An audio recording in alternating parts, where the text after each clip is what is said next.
Sierra, are you visiting your family again? I've lost count of how many times you've chosen your parents over your responsibilities as Brad's wife.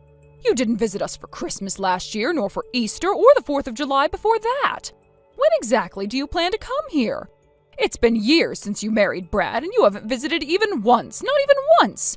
What are you thinking? Do you even realize what your responsibilities are as my oldest son's wife? Hello, Natasha. I've mentioned this several times before, but let me reiterate. I only meet you on special occasions, weddings, funerals, and similar events. As far as I know, there haven't been any recent occasions that would necessitate my attendance. So no, I haven't had a reason to visit you guys yet for a while now. That's ridiculous! Just because Brad is stationed overseas doesn't mean you can completely neglect his family. Do you realize how selfish this makes you look? As my oldest son's wife, it is your duty to dedicate yourself to his family, especially his parents. This isn't about what you want, it's about tradition and respect. Are you forgetting why I stopped coming around in the first place? When Brad and I first got married, you immediately started criticizing me. You treated me as if I was some kind of project you could mold into your ideal version of a daughter-in-law. Brad had to step in and tell you to stop, right? Criticizing you? When have I ever done that? I was only trying to teach you the proper conduct of my oldest son's wife is all. Then let me ask you, what exactly does your version of proper conduct entail? Oh my, you mean you still don't know? Fine, since you seem so clueless, I'll explain it again, step by step. 1. An eldest son's wife must never disobey her mother-in-law. 2. An eldest son's wife must wholeheartedly dedicate herself to her husband's family. 3. An eldest son's wife must quit her job and focus entirely on her household. 4. An eldest son's wife must give birth to a male heir and cannot stop having children until she does. 5. An eldest son's wife must live with her in-laws and take care of them with genuine affection. 6. An eldest son's wife must take on all household chores after moving in. 7. An eldest son's wife must sever ties with her birth family and treat her husband's parents as her own. Now, does that clear things up for you? Those 7 points, they're not just unrealistic, they're impossible for me to follow. Excuse me? I'm someone who believes in voicing my opinions. Even if it's with my in-laws, I'll discuss differences of opinion thoroughly. If I see something wrong, I won't hesitate to address it. As for living together, Brad himself said it wouldn't happen. And regarding your retirement plans, Brad told me that you and his father have already decided to handle things independently. It's just something Brad said on his own. The traditional way is for the eldest son's wife to handle these responsibilities. I've been trying to convince Brad to understand that this is how things should be. Tradition or not, the idea that I must quit my job and cut ties with my family just because I married Brad is completely unreasonable. I love my career and I plan to continue working. And I'll visit my family whenever I feel like it. That won't change. You can't just dismiss tradition like that.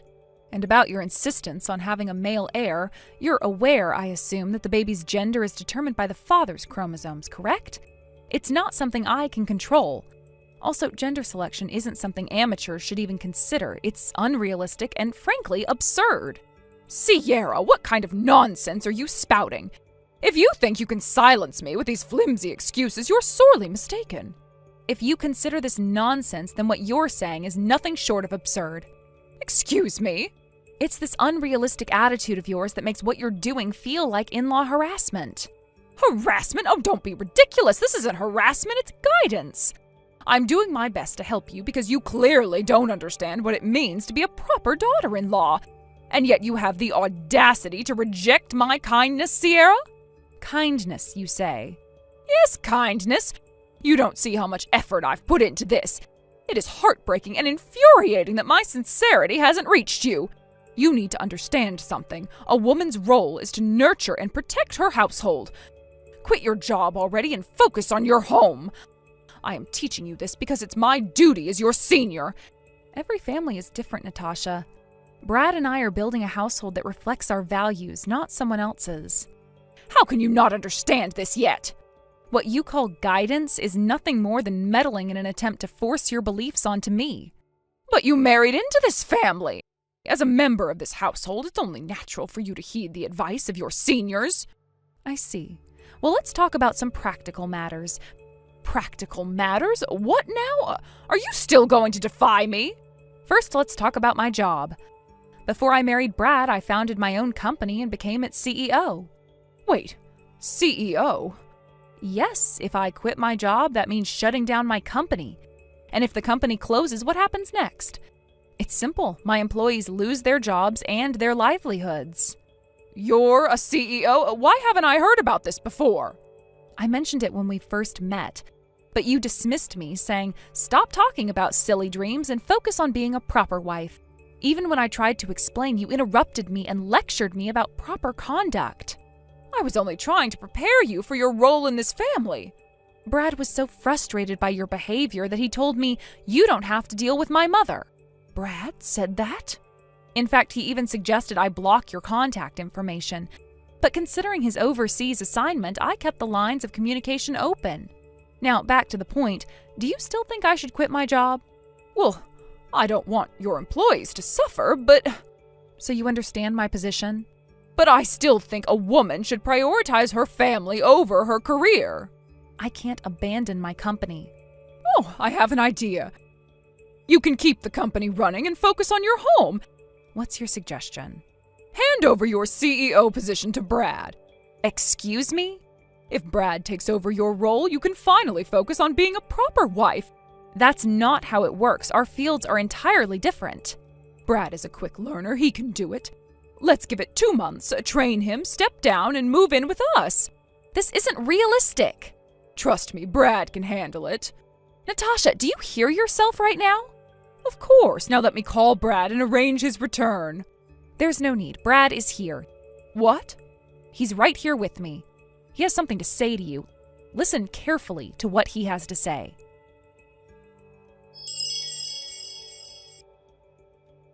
Brad, when did you return to the U.S.? Yesterday. Yesterday? Goodness, why didn't you inform me beforehand? Do you have any idea how shocking it is to find out so suddenly? You could have at least sent me a message. It wasn't planned in advance, Mom. The return was a last-minute decision due to some personnel changes. This time it's just a temporary trip for meetings at the head office. I'll head back to my overseas post the day after tomorrow. That said, starting next month I'll officially move to a domestic position. Oh, I see. Well, in that case, you should submit your resignation to your current company as soon as possible. What? Resign? Why? You read the messages I exchanged with Sierra earlier, didn't you? Then you should already know you're going to take over as CEO of Sierra's company in 2 months, so you need to leave your current job right away and focus on preparing for that transition. Mom, are you serious right now? Do you even understand what you're saying? Of course I do. No, you don't! Mom, I've worked my entire life to get where I am now. Do you remember how hard I worked to land a job in my current field? It's not just a job to me. It's something I've been passionate about for years. And now you're telling me to quit without any regard for what this job means to me? But Brad, think about it. You'd be a CEO. That's a once-in-a-lifetime opportunity. You'd earn a much higher income than you do now, and it would provide a sense of financial security for your father and me as we get older. Mom, Dad has already told me he has no intention of relying on us financially. He's planning to move into a retirement home when the time comes, and he doesn't want to be a burden on us. Oh, that's just your father being stubborn. I'll talk to him and convince him otherwise. No, Mom, there's no need for that. I support Dad's decision, and it's something we've both agreed on. What are you saying, Brad? I'm saying I've had enough of your meddling. You've been imposing your outdated views on Sierra from the start without ever listening to her side of things. And now you're trying to involve me in your absurd plan to take over her company? It's beyond unreasonable. Oh, but listen to me. No, Mom, you need to listen for once. Do you even know what kind of business Sierra runs? Well, not exactly. I only found out she was a CEO earlier today. Exactly. You've known her for years now, and yet you've never bothered to understand what she does because you've been too busy dismissing her accomplishments. Let me spell it out for you. Sierra's company operates in a highly specialized field. Most of the employees are skilled professionals with years of training and expertise. Highly specialized? What does that mean? It means her business requires a deep level of knowledge and technical skills. You can't just hand the reins to some random person, especially someone like me who has zero experience in that field. Running her company isn't as simple as you think it is, Mom. But surely, with enough training. No, Mom, it's not something you can just train for in 2 months. Sierra built her company from the ground up, and it's an extension of her skills, her vision, and her leadership. It's not the kind of thing that can be transferred to someone else, especially not on such short notice. Well, what exactly does her company do? I'm not telling you. Knowing you, you'd probably show up at her office and start interfering with her employees. Interfering? I would never. Yes, you would. And Sierra doesn't need that kind of stress right now. She's already dealing with enough thanks to your constant pressure. But Brad, she's the eldest son's wife. She has responsibilities to this family. Responsibilities? Mom, Sierra has gone above and beyond to show you respect, even when you didn't deserve it. She's tolerated your demands and tried to maintain a polite relationship with you, but you've done nothing but criticize her and push her into a mold that doesn't fit who she is. I was only trying to teach her the proper role of a daughter-in-law. No, you weren't. You were trying to control her. And guess what? Sierra isn't the kind of person who'll let herself be controlled. She's strong, independent, and capable. That's why I married her, and that's why she's decided to block your number from now on. Block my number? What are you talking about? The only reason Sierra hadn't blocked you before was because she didn't want to make it difficult for me to stay in touch with you while I was overseas. But now that I'm back, there's no need for her to put up with your nonsense anymore. You can't be serious. She is completely disregarding her role as the eldest son's wife. I won't allow this. Mom, stop. You don't get to allow or disallow anything. Sierra isn't a servant, and she's not obligated to follow your outdated ideas of what a daughter-in-law should be. But, Brad... No. I've had enough. Until you take responsibility for your actions and realize how much hurt you've caused, I'm not coming home either. Brad, don't be ridiculous. This isn't ridiculous, Mom. It's the result of your behavior. From now on, if you want to contact us, you'll have to go through Dad. That's the only way I'll consider maintaining any sort of relationship with you. You're being unreasonable. Unreasonable? No, Mom! Unreasonable is trying to ruin someone else's career and marriage because you can't let go of your outdated expectations. I hope you think long and hard about everything I've said. Goodbye. Brad, no, wait. Please don't block me. Brad!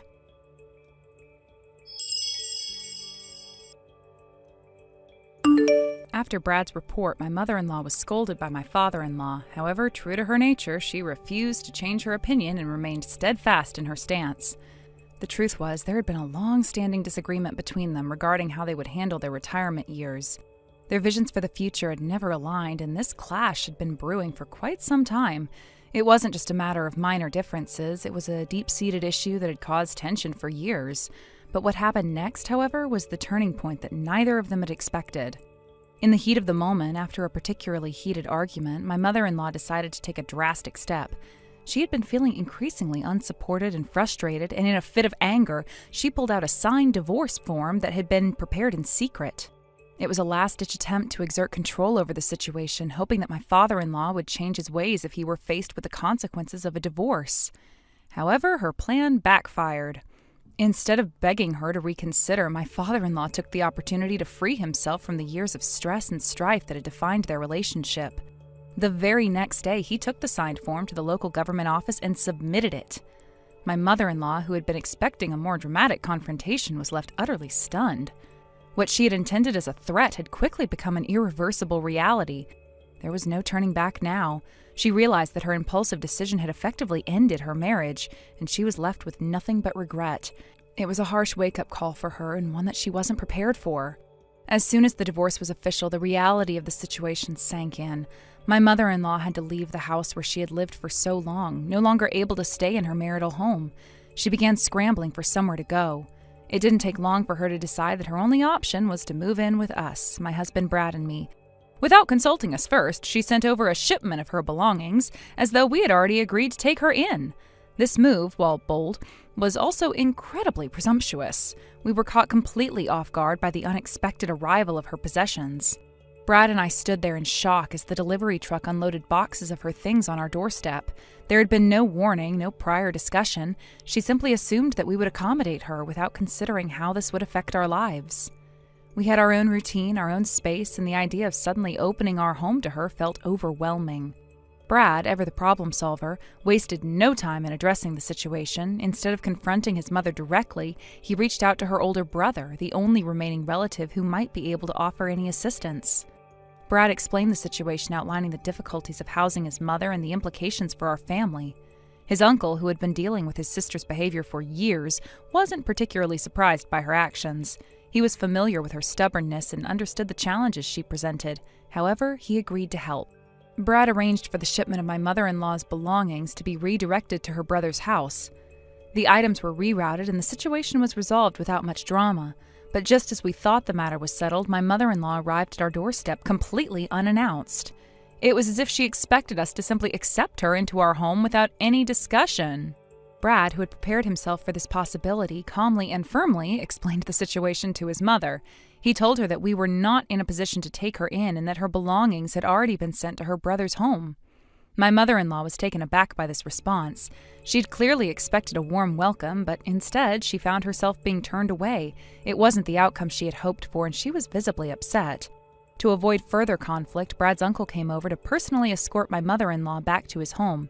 It was a somewhat awkward and uncomfortable moment, but ultimately it was the best solution for everyone involved. We didn't want to completely shut her out, but we also needed to establish boundaries and protect our own family life. Now my mother-in-law lives at her brother's home, which has already passed into the hands of the next generation. The home is no longer truly hers. It now belongs to her nephew, and she occupies a small, isolated corner of the house. Her once commanding presence has diminished, and she now lives in a much more modest and humble situation. It's a far cry from the life that she once had, and I'm sure it's difficult for her to adjust to this new reality. Brad's uncle has said that she spends most of her time quietly, keeping to herself. She doesn't want to draw attention to her situation, and she seems to avoid conflict at all costs. But there's no denying that her life has dramatically changed. The woman who once ruled her household with an iron fist is now living on the fringes of her family, no longer the center of attention. It's a humbling experience, and I can't help but feel a sense of justice in how things have turned out. For years, my mother-in-law had been the source of much of the tension in our family. Her refusal to compromise and her ability to manipulate situations for her own benefit created many problems, especially with my father-in-law. Now it seems as though the tables had turned. She was the one facing the consequences of her actions. While I do feel some sympathy for her, there's also a sense of satisfaction in knowing that her behavior has finally caught up with her. Looking back, it's clear that my mother-in-law's life has been shaped by her refusal to bend or adjust to the needs of others. She's always been quick to judge and criticize, but now she's on the receiving end of the same treatment. It's a difficult lesson, but one that could potentially help her grow and change. Time will tell whether she learns from this experience or continues down the same path of self-centeredness and pride. As for Brad and me, the situation has taught us some valuable lessons about boundaries and family dynamics. We've learned that it's important to stand firm in our decisions, even when it's uncomfortable. We've also learned that we cannot sacrifice our own happiness and well-being for the sake of others who are unwilling to change or respect our limits. Our home is our sanctuary, and we must protect it from outside influences that seek to disrupt our peace. Moving forward, I hope that my mother-in-law can use this time to reflect on her life and the choices she's made. She has the opportunity to reinvent herself, but only if she's willing to let go of her past behaviors. It's not an easy path, but it's the only one that will lead to any sort of redemption. Whether or not she takes that path remains to be seen. For now, Brad and I are focused on our own future, one that is free from the drama and tension that has so often plagued our family. We've built a life together, and we intend to protect that life. We've learned how to set boundaries and how to deal with difficult family situations in a way that preserves our own happiness. In the end, life has a way of evening the score. My mother-in-law's story is a reminder that actions have consequences, and sometimes the things we do come back to haunt us. While it's hard to watch anyone go through a difficult time, it's also important to remember that we all reap what we sow. My mother-in-law's downfall was a direct result of her own choices, and now she must live with the consequences. Brad and I are moving forward with our lives, undeterred by the challenges that have come our way. Our relationship has grown much stronger through adversity, and we've learned the importance of staying true to ourselves. This experience has taught us that no matter what happens, we must always prioritize our own happiness and well-being. This experience opened my eyes to how important it is to be firm in our decisions, even when it feels uncomfortable or difficult. For a long time, I feel like I've had to accommodate everyone, especially family. But now I understand that in order to protect what Brad and I have built together, we must prioritize our needs. After all, we're the ones living our lives, and we can't let anyone disrupt the happiness we've worked so hard to achieve. As for my mother-in-law, I can't say I feel much sympathy for her anymore. Yes, I acknowledge that she's going through a difficult time, but her own actions have led her to this point. She spent so many years controlling situations and the people around her that it's no surprise that eventually everything started to unravel. Her world has been turned upside down, and now she must face the consequences of her own behavior. But as hard as it is to say, it's the only way she might learn. Brad and I are now stronger, more united than ever. We've learned that sometimes to move forward, you need to let go of the toxic elements in your life, even if they are family. It's a hard truth, but one that's been necessary for us. We're no longer afraid of confrontation, and we know that we must protect the life that we've built together. In the end, my mother-in-law's story is a lesson for everyone. Actions have consequences, and sometimes those consequences are inevitable. We can only hope that, in time, she learns to reflect on her past and make better choices for her future. Thank you for watching and listening. We hope you enjoyed the video. Don't forget to like this video and subscribe. Also, feel free to leave a comment about what you thought of the story. We look forward to seeing you at the next story. Thank you for watching. Please subscribe and hit the like button. See you next time.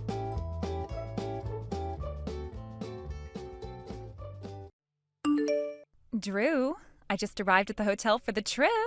Oh, it's you. Are you enjoying yourself so far? How's the place? Yeah, I'm absolutely loving it. The room here is even bigger than my apartment. I'm already feeling so relaxed. I can just imagine how comfortable it's going to be to unwind here. It's funny, but family trips are nice, of course, but, trips with my close mom friends have their own special vibe. It's such a different kind of fun and relaxation. I'm glad to hear that. By the way, I was thinking I should mention something to you. What's going on? Tomorrow, I might not be able to check my phone as much. Oh, what's happening? Is work getting in the way? Yeah, kind of. It's gonna be a bit of a hectic day, and it looks like it might turn into a big thing. I'll be pretty tied up.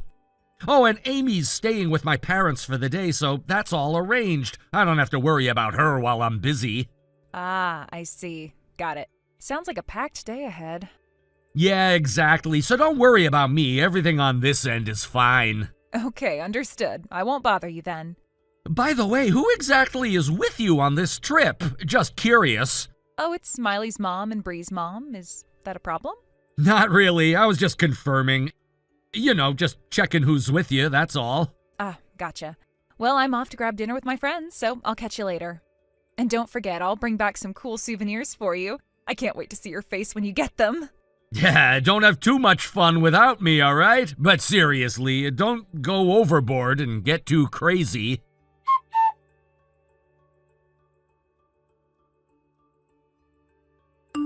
Drew, I'm home. I just got to the station. Welcome back! Sorry it's a little later than I thought. I didn't plan on it taking this long, but I'm really sorry about the delay. By the way, I was wondering, could you come pick me up? I've got a ton of luggage, and it's kind of too much for me to handle on my own. You have that much stuff with you? Yeah, well, you know me. I can't resist buying souvenirs. I kept thinking, oh, this one's perfect, and that one too. Now I've ended up with more than I can carry, and it's kind of a mess. I'm sorry, but I might have had a bit to drink before I realized the time. Wait, seriously? Yeah, it's just this thing I do after a bath, I usually have one drink to unwind. It's just part of my routine and I didn't think much of it. But then after I had it, I realized, oh no, I might be late. I totally get it. I mean, I ended up running late too, so it's no big deal. You know what? I'll just grab a taxi and head home myself. You don't have to worry about it. Sorry about that. I feel bad, but thanks for understanding.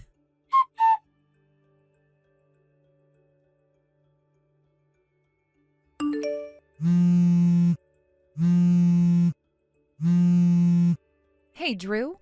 Are you away right now? I've been calling for ages and I'm starting to get a little worried. Can you pick up, please?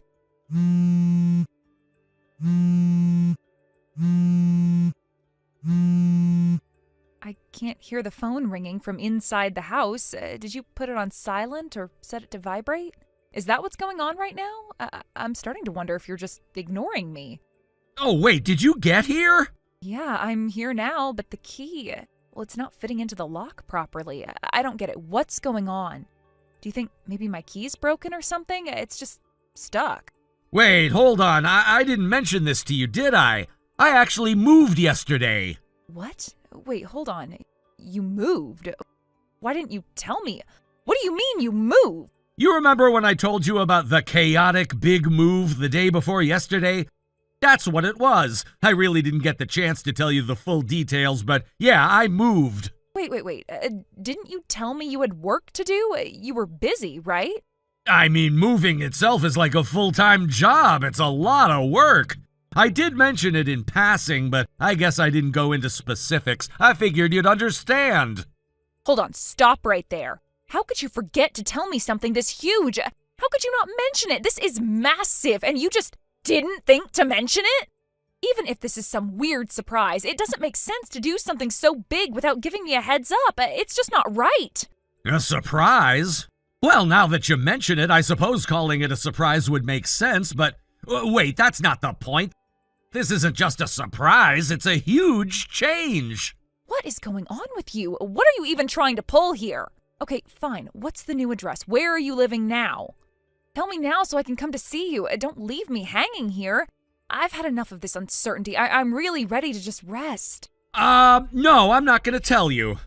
What? What do you mean you're not going to tell me? Are you serious right now? Why are you being so difficult? I don't think you're getting it. Wait. No, now I get it. You're hiding something, aren't you? You're seeing someone else. What are you talking about? Are you seriously going to accuse me of something like that? You're cheating on me, aren't you? This whole move, everything you've done, it's all so you can live with her, isn't it? Some woman you've been hiding from me? Why do you always jump to such conclusions? Seriously, where is this coming from? Because, Drew, how else can I explain this?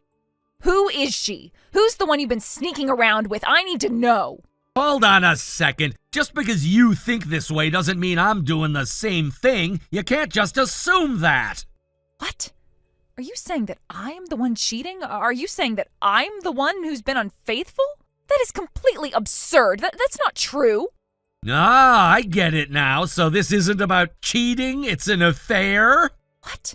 Yeah, it's not technically cheating, but it's an affair, isn't it? If someone who's married goes and has a relationship with someone else, it's called an affair. I'm just saying that's a much more fitting term for what's been going on. Wait.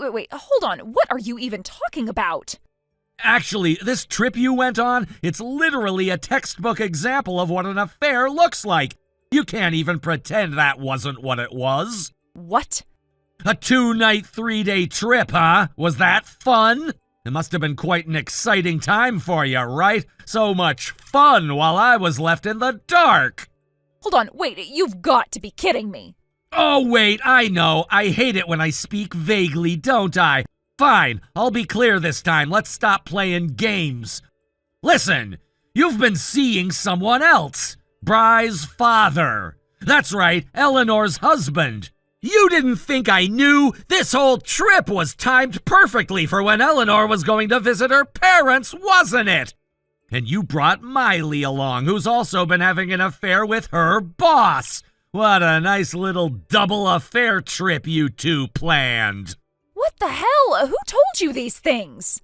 You're just repeating whatever you've heard without even considering it. Are you serious? Don't just believe whatever nonsense gets thrown at you. This is a huge deal, and you're just jumping to conclusions like this? You don't get to move out because of this. You are messing with my life, Drew. How could you do this to me? You're divorcing me, but you better believe I'll be getting alimony from you, and I am not backing down.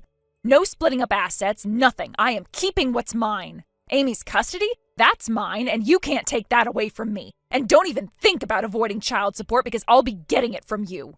You think this is gonna be easy, don't ya? Well, it's too late for your apologies. Don't even bother trying now. What the hell is this? Is this some kind of joke? This is a picture Eleanor sent me. It's a photo she provided as proof. Wait, hold on. This can't be real. This photo shows Lenore's husband bringing you into his house. I know because it's the exact same spot I saw you two together. How do you even have this? Well, there's a pet surveillance camera in the living room. She didn't even tell her husband about it. And guess what? It caught you both on camera without him realizing. And there's more footage where that came from. I don't think you want to see it. Trust me, it's a lot worse. What are you doing with Bree's mom? Why would she even do something like this? Eleanor knew about her husband's affair already. She didn't sit around feeling sorry for herself. She started investigating everything, and she knew about both of you. She found out the truth, Skylar. Wait, you're telling me this whole time she knew? I thought we were fine when we spoke at the kindergarten drop-off. There was nothing strange about our conversation. Yeah, well, I didn't notice anything either. But once I started looking deeper, the truth came out. Hold on.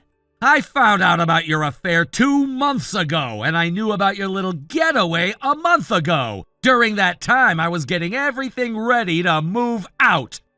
Just so you know, I've already told my work about this. I've been straight with them, so whatever happens from here on, you're not going to be able to keep things the same. You'll be kicked out of here. Wait, so you've been planning this all along, and you didn't even tell me? No, that's on you. You called it a mom's trip, didn't you? You invited your mom friends, but the truth is it was an affair trip. It was a cover-up for what was really going on. So you think this is just going to be swept under the rug? No, not a chance. After everything that's happened, living together is impossible now. This is it, Skylar. We're done. But we have been living together for the past 2 months. You couldn't have been okay with that. You have no idea how painful those 2 months were for me. And don't even get me started on that apartment. Your dad hates that place. He made it clear to me. And even though the lease is in my name, I'm the one who's leaving. Wait a second. I just realized. This whole thing with the key? Yeah, I changed the locks without telling your dad, so what? It's your dad's fault for not keeping track of things. What? I've already talked to your parents, Skylar. They know everything and they're backing me up. They know I'm moving out and they've approved of it. They're on my side. What? Why would they agree to this? When I told them about your affair, they were devastated. They even apologized to me. Now they're supporting everything I'm doing. But this doesn't make sense. As for the move, I didn't hide anything. I just told them I was leaving while you were away. The idea to change the locks was your dad's. He wanted to make sure you couldn't just waltz back in here without facing what you've done. What? Why would he go that far? It's simple. He didn't want you to come back and pretend nothing happened. He thought it would be better to send you back to your parents' house to confront what you've done. What? So the apartment's canceled, and guess what? Your stuff is already at your parents' house. Your dad moved it all yesterday. Wait, you moved my stuff out without even telling me? You want me to go to my parents' house right now? You want me to deal with them after everything that's happened? Yeah, that's the plan.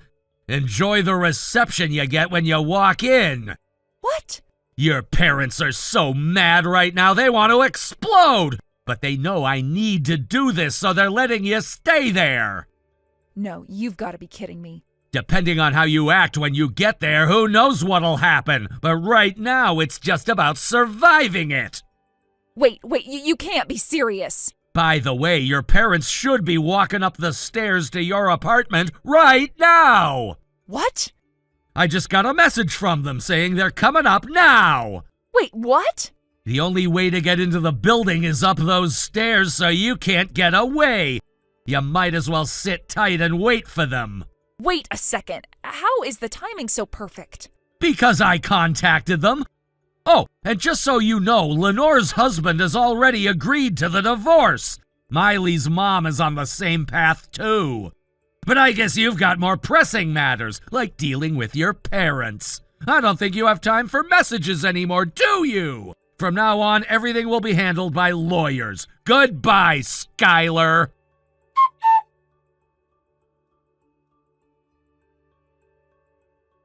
The discussions surrounding our divorce progressed more smoothly than I initially expected. I had prepared myself for a lengthy and contentious battle, especially over the custody of our daughter. But surprisingly, things didn't turn out that way. I thought for sure that custody would become a major point of contention. However, a few unexpected revelations changed the course of the conversation.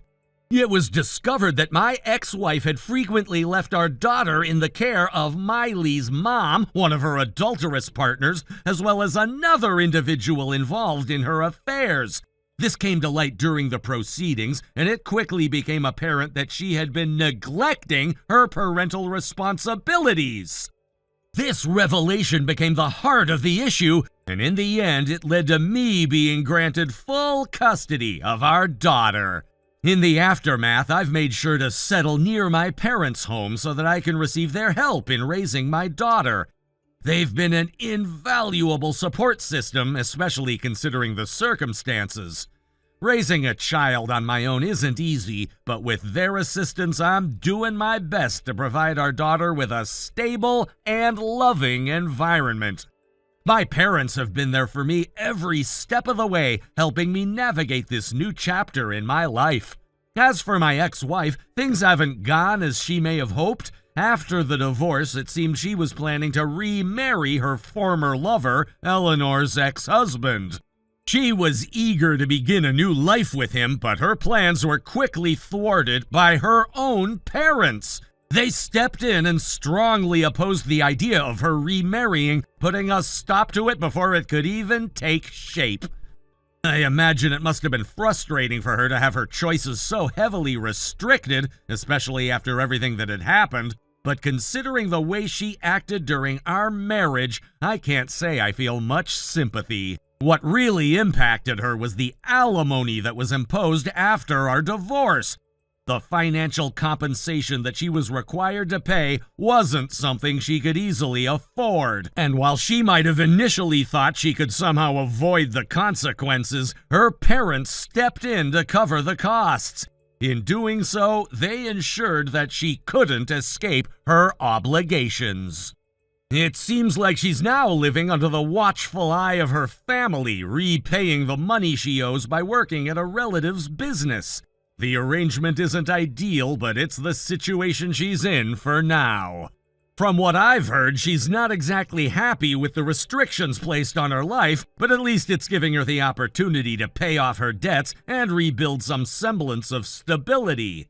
Though I may not have much compassion for her in terms of what she's going through, I can't deny that I feel a sense of satisfaction in knowing that she's facing the consequences of her actions. In the end, things have worked out well for me, at least in terms of custody. I'm focused on being the best father I can be for our daughter, and I know I'm giving her the love and care she needs. It hasn't been easy, but it's the right thing for both of us. As for my ex-wife, it's clear that she'll have to face the fallout from her decisions for some time. Whether or not she can rebuild her life from here is uncertain, but for now, she's tied to her family's expectations and the responsibilities that come with her choices. I've learned a lot throughout this whole process. I've learned that life doesn't always go the way we plan, but sometimes that's for the best.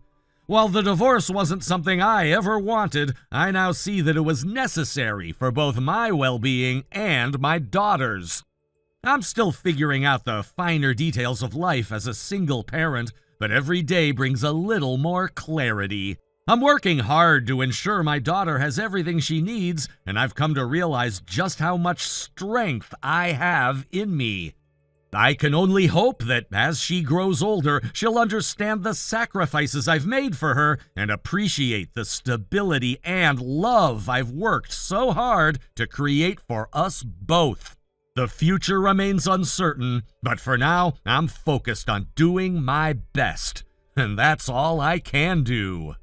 Thank you for watching and listening. We hope you enjoyed the video. Don't forget to like this video and subscribe. Also, feel free to leave a comment about what you thought of the story. We look forward to seeing you at the next story. Thank you for watching. Please subscribe and hit the like button. See you next time.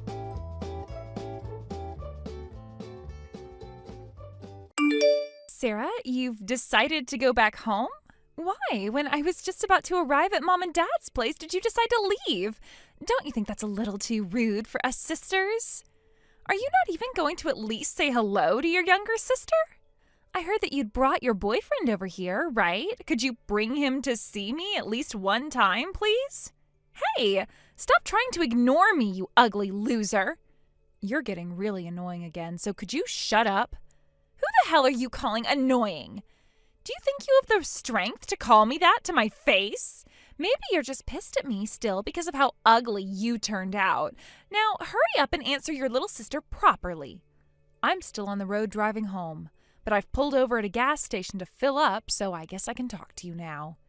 Well, none of that matters right now. What really matters is talking about that man of yours. I heard that you guys are even engaged now, huh?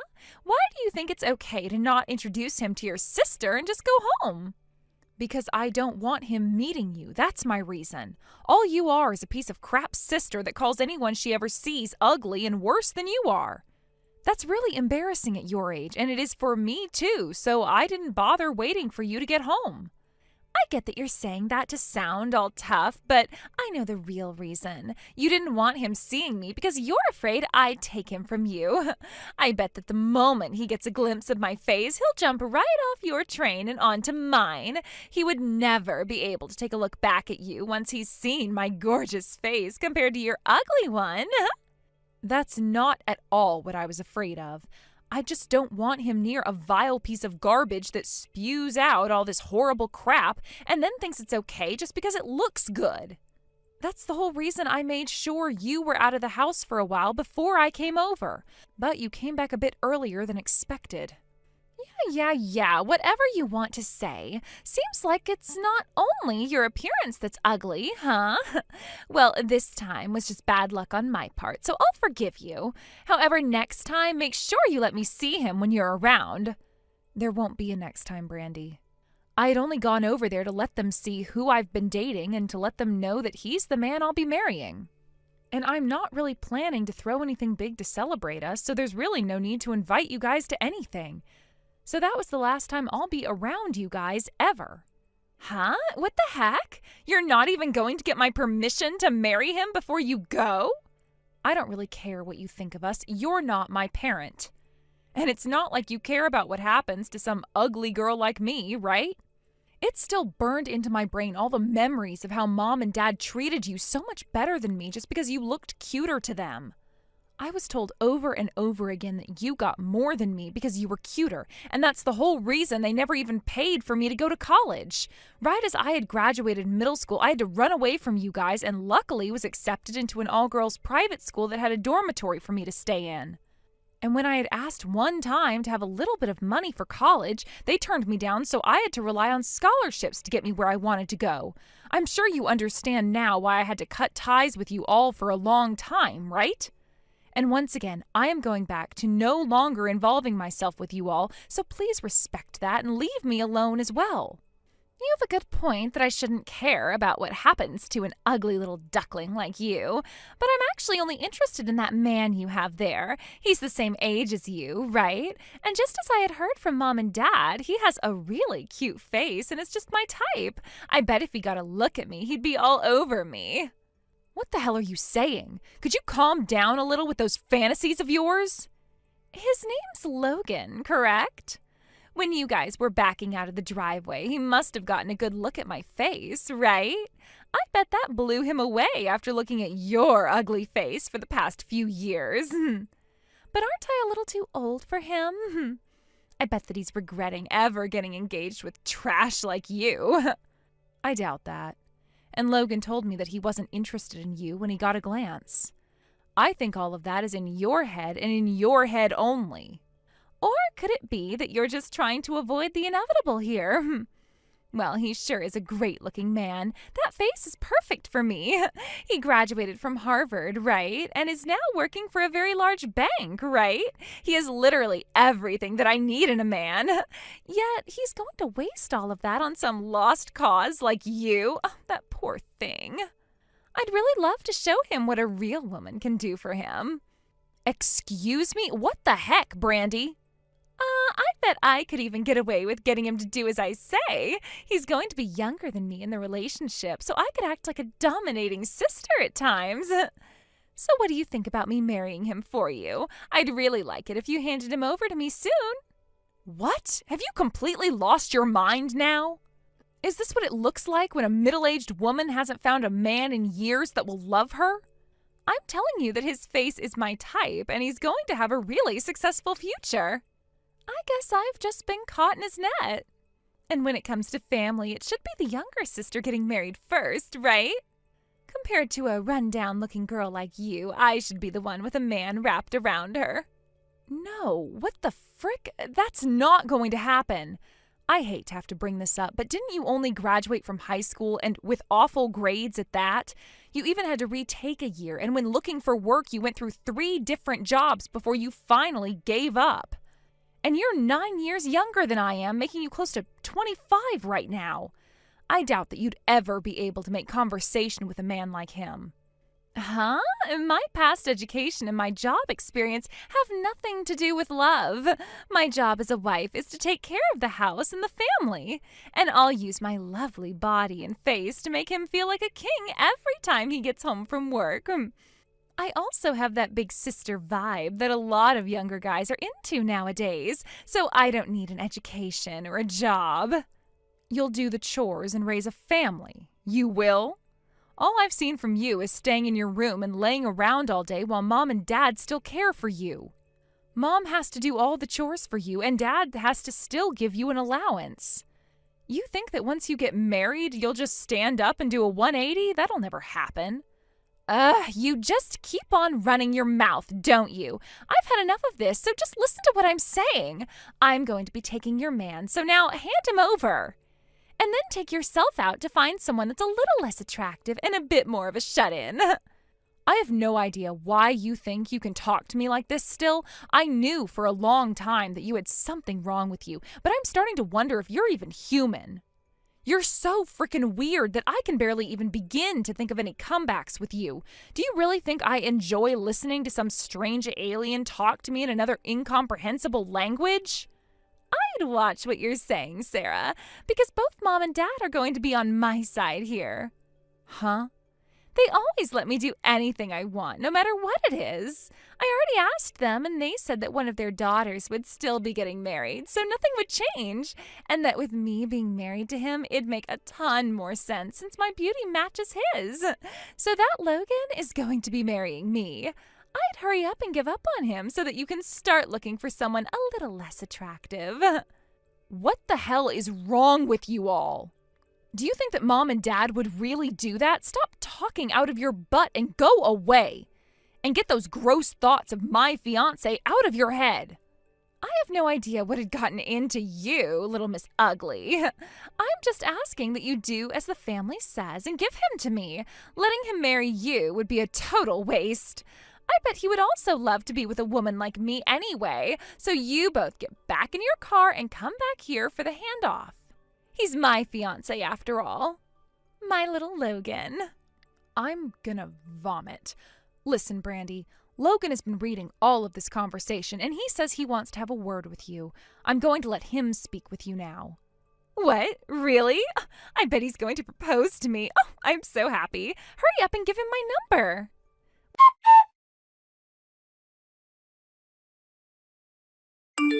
Nice to meet you. I'm glad to be able to marry your younger sister, Sarah, and my name is Logan Bohr. Well, nice to meet you as well. We just got to meet only a little while ago, huh? I'm Sarah's younger sister, Brandy, and I look forward to marrying you.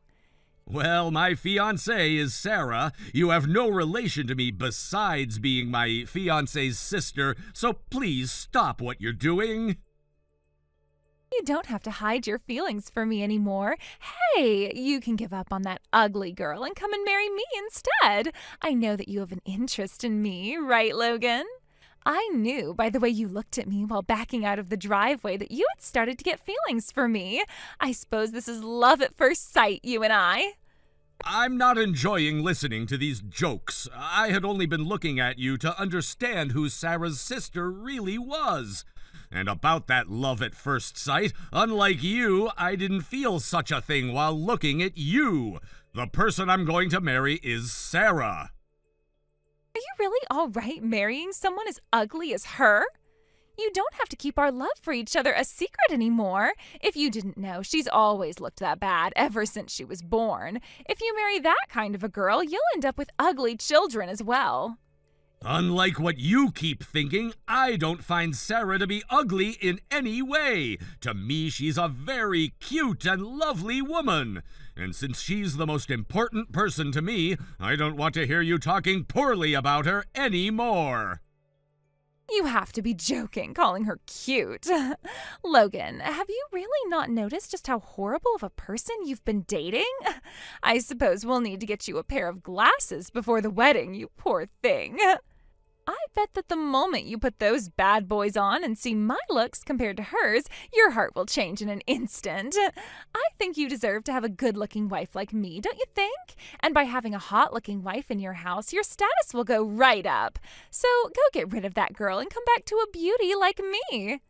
I'm sorry. I know that you've been going on and on about how good-looking a person you are and whatnot, but have you taken a good look into a mirror lately? Well, to put this bluntly, and I'm sure this will sound rude and all, but you don't look as good as you hype yourself up to be. I'm sure that has to do with you neglecting your hygiene, right? I've noticed that you have a ton of pimples and blemishes on your face that really stand out. Also, your skin looks to be really oily, and I couldn't help but wonder when the last time you took a good shower was. And, well, I'm not sure what to say here, but from the way you've been treating my fiancé, it seems like you have something mentally wrong with you that needs to be addressed. What? Are you saying I'm hard to look at? Me?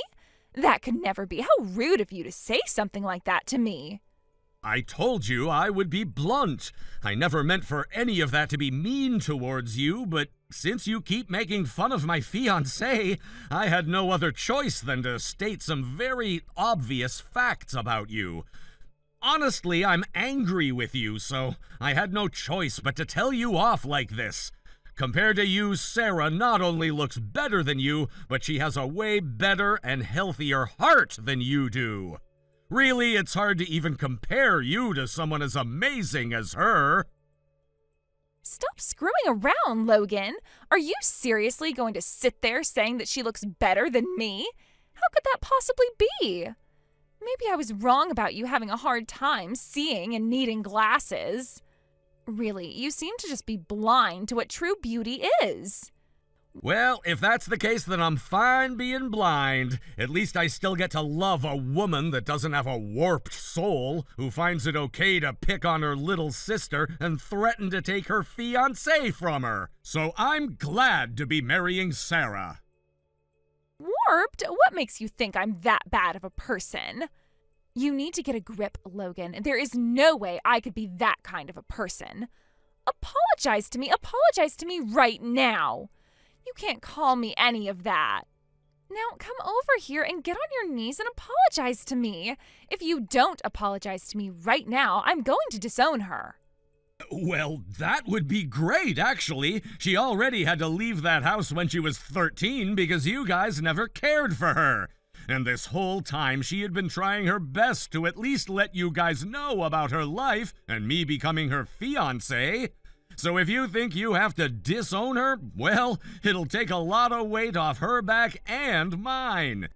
And she's already told you that she no longer wants you guys around her anymore, so this is just perfect. Also, I plan to take great care of Sarah as she becomes a part of my family.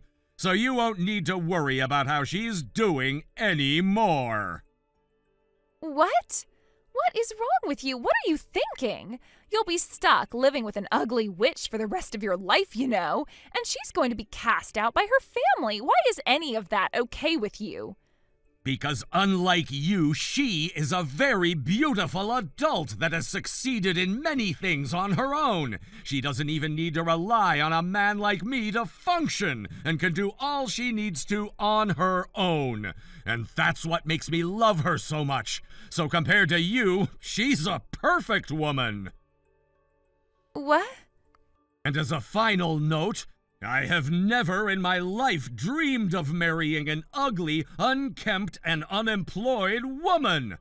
I'm gonna bring the girl of my dreams into my family in a few months, so while I'm busy enjoying my dream come true, go ahead and do whatever you want.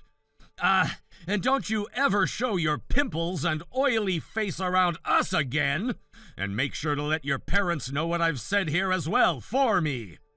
Anyway, I hope to never see you again.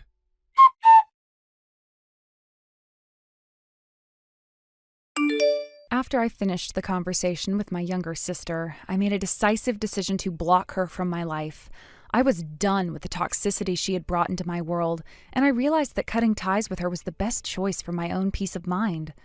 The conversation had been a long time coming, and when it finally happened, I felt a mix of relief and empowerment. But what really struck me during that time was Logan's reaction to the whole situation. He had been calm and composed, but his words to my sister showed just how deeply he cared for me.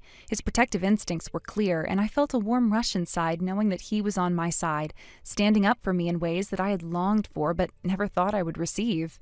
It wasn't just what he said that impressed me, but how he said it.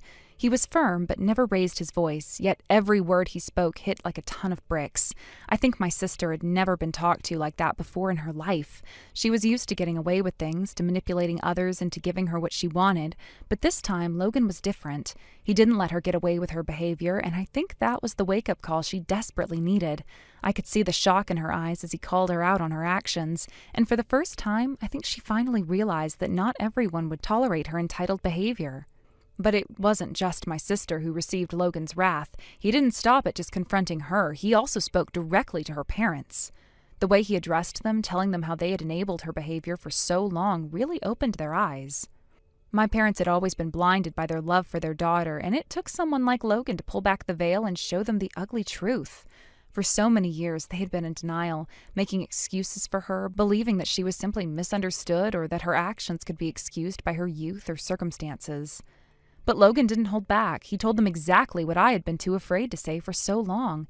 And in that moment, the filter was lifted. The reality of the situation hit them hard, and they had no choice but to accept it. The days following that confrontation were tense. My sister became a shell of the person she once was, retreating to her room and not coming out except to grab food. It was almost like she was in hiding, unable to face anyone. I think, for the first time in her life, she was confronted with the full weight of the consequences of her actions. No longer could she rely on her parents to shield her from the truth, and she was forced to reckon with the person she had become. Her parents, too, had changed. They began to treat her differently, no longer tolerating her entitled attitude. I had always felt that they had coddled her, that they had never held her accountable for her actions. But now it seemed like they were finally seeing her for who she really was. They stopped giving her special treatment, and instead, they started to tell her what they always should have. They told her that she needed to get a life, that she wasn't going to be handed everything just because she was their daughter. Day after day, they would tell her she was a failure, that she wasn't living up to her potential, and that she was going to have to face the real world with no help from them anymore. I think that deep down, my sister had always known she wasn't the person her parents thought she was. The entitlement, the spoiled behavior, it was all a defense mechanism. She had never been forced to confront the truth about herself, and now that she was, she didn't know how to handle it. It's hard to change when you've been given everything for so long and never had to work for anything. Eventually, Brandy reached her breaking point. After hearing her parents tell her that she was worthless and a failure every single day, she snapped. She told them that she was beautiful, that she didn't need anyone's validation, and that she would show everyone how amazing she truly was. With that, she decided to leave home and try to find a modeling job, convinced that her looks alone would be enough to open doors for her. Unfortunately for Brandy, the world didn't work the way she expected. She visited agency after agency, but each one turned her away. Her looks alone couldn't make up for her lack of self-awareness, her poor attitude, and the arrogance she carried with her. I'm sure when she walked into those agencies, the people behind the desks must have been amused by her confidence. But I can imagine they saw through the facade. It wasn't just the fact that she didn't take care of her health that made her unattractive to others. It was the bitterness and insecurity that radiated from her every time she spoke. Her rotten heart and inability to accept criticism or rejection only made her even more unappealing. It didn't take long for Brandy to realize that her dream of becoming a successful model was never going to happen. After being turned away from every agency, she had nowhere else to turn but back to her parents. But this time, things were different. When she returned to their house, they told her she was no longer welcome. They had finally reached the end of their patience, and they made it clear that they would no longer support her. They told her that she had to face the consequences of her actions and that it was time for her to figure things out on her own. With nowhere else to go, Brandy was forced to leave her parents' home and live on the streets. It was a sobering experience for her, and although I don't take any pleasure in seeing her suffer, I couldn't help but feel that it was something she needed to experience. It was the harsh reality she had been avoiding for so long. For the first time, she had to face the world without the safety net of her parents. Thank you for watching. Please subscribe and hit the like button. See you next time.